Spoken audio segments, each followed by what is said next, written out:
स्वागत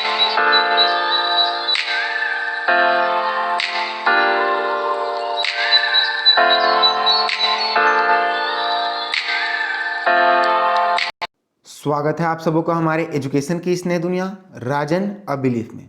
आज मैं अपने इस वीडियो में ह्यूमन फ्रीडम इंडेक्स यानी कि मानव स्वतंत्रता सूचकांक 2020 को डिस्कस करूंगा और इस टॉपिक से बनने वाले सभी क्वेश्चंस को भी मैं सभी एग्जाम के पैटर्न के अनुसार आप लोगों के साथ डिस्कस करूंगा। इस वीडियो के टॉपिक को मैं 4 अलग अलग पॉइंट्स में विभाजित करके आप लोगों के साथ डिस्कस करूंगा, जिससे हमें समझने में आसानी होगी। तो पॉइंट नंबर 1, मानव स्वतंत्रता सूचकांक सुर्खियों में क्यों।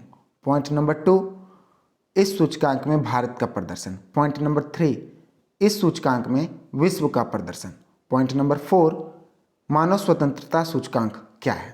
तो चलिए पॉइंट नंबर 1, मानव स्वतंत्रता सूचकांक सुर्खियों में क्यों है, डिस्कस करते हैं इसे। अभी हाल ही में मानव स्वतंत्रता सूचकांक को जारी किया गया है। इस सूचकांक को अमेरिकी थिंक टैंक केटो इंस्टीट्यूट और कनाडा के फ्रेजर इंस्टीट्यूट के द्वारा संयुक्त रूप से जारी किया गया है। इस सूचकांक में भारत की रैंकिंग 111वीं है और इस सूचकांक में प्रथम 3 देशों के नाम इस प्रकार है। पहले पायदान पे न्यूजीलैंड, दूसरे स्थान पे स्विट्जरलैंड और तीसरे स्थान पे हांगकांग है। पॉइंट नंबर 2 को डिस्कस करते हैं। इस सूचकांक में भारत का प्रदर्शन। भारत इस सूचकांक में 6.43 अंक को प्राप्त कर 111वें स्थान पे है। भारत ने निजी स्वतंत्रता के मामले में 10 में से 6.3 अंक प्राप्त किया, जबकि आर्थिक स्वतंत्रता के मामले में 6.56 अंकों को प्राप्त किया है। इस सूचकांक में भारत का कुल ह्यूमन फ्रीडम अंक 6.43 है, जो कि 10 में से है। मैं बता दूं कि भारत का इस सूचकांक में अंक औसत मानव स्वतंत्रता की रेटिंग से भी कम है, जो कि 6.93 है।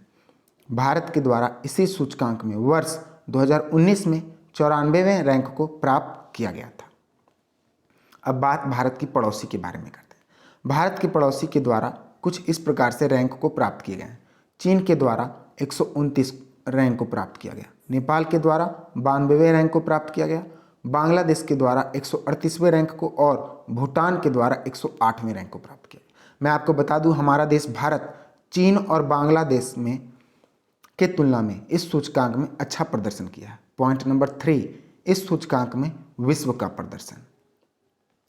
जैसा कि मैंने आपको बताया है, इस सूचकांक में न्यूजीलैंड प्रथम स्थान पे, स्विट्जरलैंड दूसरे स्थान पे और हांगकांग तीसरे स्थान पे है। लेकिन माना जा रहा है कि 2019 और 20 में हांगकांग के क्षेत्र में चीन के आक्रामक हस्तक्षेप के कारण हांगकांग की रेटिंग घट सकती है, जिसकी अभी रैंकिंग तीसरे स्थान पे है।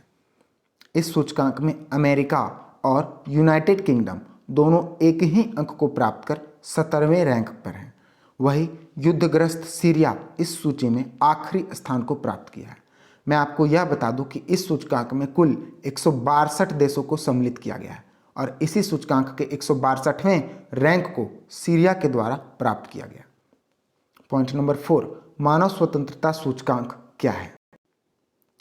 मानव स्वतंत्रता सूचकांक दुनिया में स्वतंत्रता की स्थिति को प्रस्तुत करता है एवं इसका मापन व्यक्तिगत, नागरिक और आर्थिक स्वतंत्रता जैसे व्यापक कारकों पर किया जाता है। मानव स्वतंत्रता सूचकांक एक ऐसा माध्यम है जो स्वतंत्रता और अन्य सामाजिक एवं आर्थिक घटनाओं के बीच संबंधों को अत्यधिक निष्पक्ष रूप से हमारे सामने प्रस्तुत करता है। इस सूचकांक में देशों को 0 से 10 के बीच में अंक प्राप्त किए जाते हैं। यहाँ पर 0 का तात्पर्य निम्न स्वतंत्र देश और 10 का तात्पर्य सर्वाधिक स्वतंत्र देश है। इस सूचकांक में व्यक्तिगत और आर्थिक स्वतंत्रता के संदर्भ में 76 पैरामीटर्स को लिया जाता है। तो चलिए अब इस टॉपिक से बनने वाले प्रश्नों को हम लोग रिवाइज करते हैं। पहला प्रश्न, अभी हाल ही में मानव स्वतंत्रता सूचकांक 2020 में भारत ने कौन सा रैंक प्राप्त किया। तो जैसा कि मैंने आपको बताया कि इस सूचकांक में भारत के द्वारा 111वां रैंक को प्राप्त किया गया।